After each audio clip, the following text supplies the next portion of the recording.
Mary Helen Dara Taylor, Automotive Family Women in the Driver's Seat. Today we are here at Taylor Cadillac speaking with Erica Blagrave, the only woman in sales at this dealership. And I am so excited to speak with this incredible woman and find out what fuels her passion in car sales.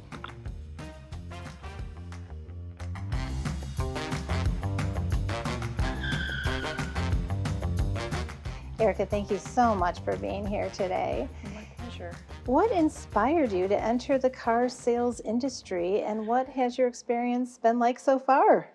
Well, I feel like the car industry kind of found me. I was setting a lot of lofty goals last year. I turned 50, and one of those big goals was to get my health in order. I went through a series of medical appointments, counseling, et cetera, et cetera. At the end of that list, after I got healthy and lost 25 pounds through extensive exercise and saw a dietitian, the whole 9 yards, I was going to have the best year of my life, and I did. And the ending to that was I was looking on Indeed, and I found an advertisement for the Taylor Family Automotive Group. And I thought, I have 15 years of sales, marketing, advertising, management background, not automotive, but I've always had to have a really nice car. I always lived in my car. I had to, that was a prerequisite for everything I did in my life. I really appreciate having a nice vehicle. And I was really interested in helping others to have nice vehicles as well. And so I applied, and here I am. There you are. Okay. Well, how do you navigate working in a field that is traditionally male dominated, and what challenges have you faced? So unbeknownst to me, my working in a male-dominated field started very early in my 20s when I was in the military. So Well, there's an understatement. yes, I'd say it was about 85% male to female ratio. And I didn't realize how well that would prepare me to later for all the future endeavors in my lifetime. At that time, it was challenging because there were a lot of inappropriate comments and just a lot of people from all over, different cultures, different religions, just all over the United States, even other areas, didn't understand one another. I started learning a lot about not just men, but people in general, and how to communicate and see people as people and not necessarily men.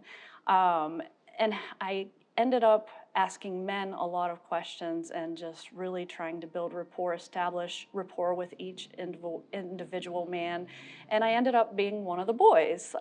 That was how I integrated myself into that male world as a young 20-some-year-old kid who was still very much unaware of what any of this meant and how to navigate in that and where it would take me down the road. Wow.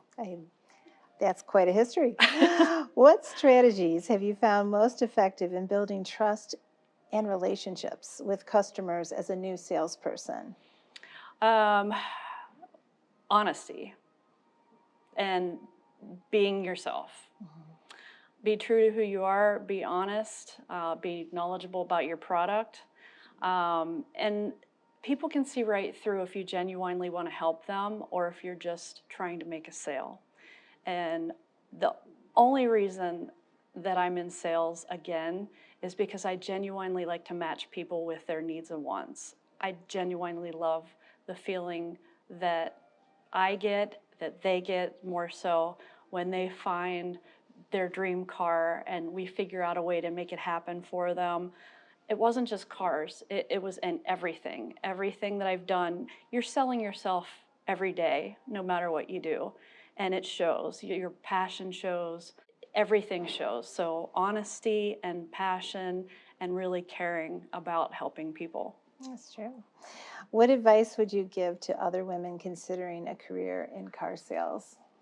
Be prepared for a lot of hours, a lot of learning, a lot of hard work, a lot of no's, but a lot of feeling of accomplishment and gratification, all the feelings that you get when you accomplish another goal, especially as a female in a male dominated industry. When people come in here, it still makes me laugh when I stand up and introduce myself and they're, oh, you're a sales rep? I said, I actually am. How can I That's help me. you? They're like, okay.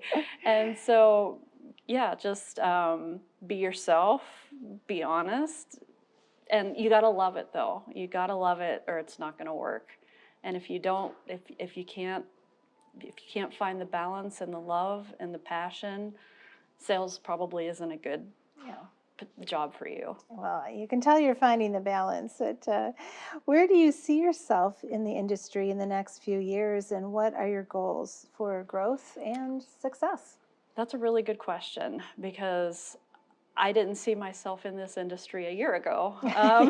So where am I going? Where am I going? I'm still learning a whole lot, and I'm anxious to see where this road takes me, pun intended, I guess, because there's still a lot to learn. I know there's a lot of room for Taylor Automotive, has a lot of opportunities within their Taylor Automotive Group family, and I don't know if I don't know, but I'm anxious to continue doing what I'm doing now and helping people and continue learning and ready to see what the road has in store or what road lies ahead of me. Yeah, well, we can't wait to see where you drive this as well, Erica. And it was truly a pleasure having you be with us Gosh, today. thank you for having me. It's an honor. I appreciate you. Thank you, Erica, for sharing your insight on being a female in a predominantly male car industry. Let's hit the road and see who's next in the driver's seat.